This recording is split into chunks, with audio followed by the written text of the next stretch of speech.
गाजौल के देवताला में train line पर ओवरहेड पावर लाइन फटने से कई ट्रेन लेट हो गई। मालदा से खबर।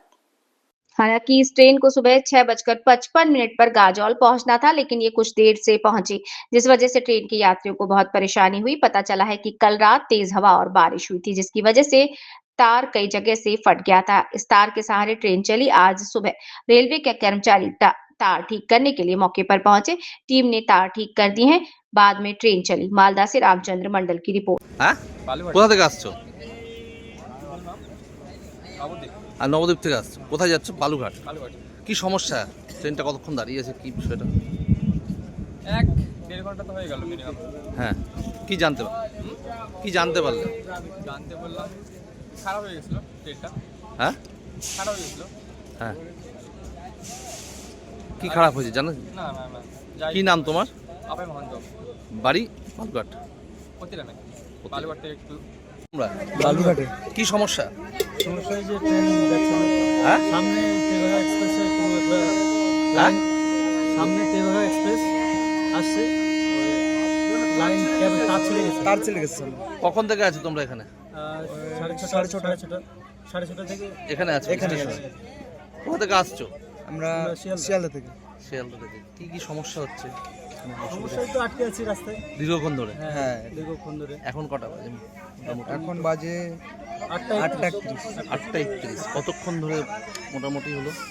এই 2 ঘন্টা। কি নাম তোমার? আনোয়ার আলী মোল্লা। আনোয়ার আলী মোল্লা। বাড়ি? বাড়ি আমার আত্মইল। হ্যাঁ, আত্মইল গ্রাম। কোথায় ওটা? তপন থানা। তপন থানা। তোমার নাম? দীপঙ্কর রাও। বাড়ি? বাড়ি পাতকলা, তপন থানা। কোথায় গেছিলে তোমরা? বাবা সাহেব আম্বেদকর এডুকেশন ইউনিভার্সিটি। হ্যাঁ, বাবা সাহেব আম্বেদকর এডুকেশন ইউনিভার্সিটি। ছিলেন কি সমস্যায় পড়েছেন বলেন?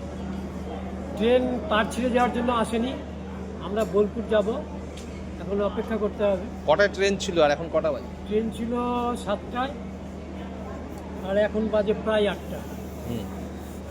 কি অবস্থা স্টেশনে? স্টেশনে সবাই তো বেশিরভাগই টিকিট, যাদের জেনারেল টিকিট তারা ফেরত দেওয়ার চেষ্টা করছে, কিন্তু আমাদের তো রিজার্ভেশন আছে, আমাদেরকে তো যেতেই হবে। কি জানতে পারলেন? ওভারহেডের তার ছিঁড়ে গেছে, এখন মেশিনপত্র গেল, তার জোড়া লাগাবে, তারপর লাইন ক্লিয়ার হবে। কোথায় কোথায় তার ছিঁড়েছে বলেছে? দেউতলার মাঝামাঝি। ঘোষণা করেছে? অ্যানাউন্সমেন্ট করেছে? কোনো ঘোষণা করেনি, কিন্তু মানে ওদের মুখেই শুনলাম আর কি, রেলে অফিস থেকে জানা যাচ্ছে। আপনার নাম? আমার নাম বিজিত কুমার দাস। কোথায় দাঁড়িয়ে আছো? কি সমস্যা দিদি ভাই? আমি এখন দাঁড়িয়েছি গাজল স্টেশনে। আমি তেভাগা ট্রেনে করে কলকাতায় যাওয়ার জন্য এখানে এসেছি। আমি এখানে 6:30 থেকে দাঁড়িয়ে আছি, এখন মোটামুটি 8:30 বেজে গেল, তবু ট্রেন আসেনি। আর ট্রেনের সঠিক টাইম 6:55, এখন 8:30 বাজছে, তবু আসেনি। ট্রেনের তার ছিঁড়ে গেছে, তার জন্য এই সমস্যায় পড়ে আমি এখানে দাঁড়িয়ে আছি এতক্ষণ। বাড়ি কোথায়? বাড়ি গেছে গাজলে কোথায়? সরকারপাড়া, আর যাবে কোথায়? কলকাতা, কি কারণ? চিতপুর। পড়াশ- আমি সেখানে পড়ালেখা করি। পড়াশোনা করো। এই যে আজকে ট্রেন দেরি, কি ক্ষতি হচ্ছে? সময় সময় অবশ্যই। আমি বাড়ি থেকে বেরিয়েছি অনেক তাড়াতাড়ি, তারপরে 2 ঘন্টা ধরে এখানে দাঁড়িয়ে আছি। লেডিস কম্পার্টমেন্ট এখানে আছে, তো তখন থেকে দাঁড়িয়ে আছি। আমার সেখানে পৌঁছে যাওয়ার কথা, আমি বেলঘরিয়ায় থাকি। আমি 3টায় পৌঁছে যেতাম, আমার বিকেলে টিউশন আছে 5টার সময়। তো ট্রেন তো আর মানে 3টার সময় পৌঁছবে না, স্বাভাবিক 5টা হয়তো বেজে যাবে, তারও বেশি হতে পারে। টিউশন আমার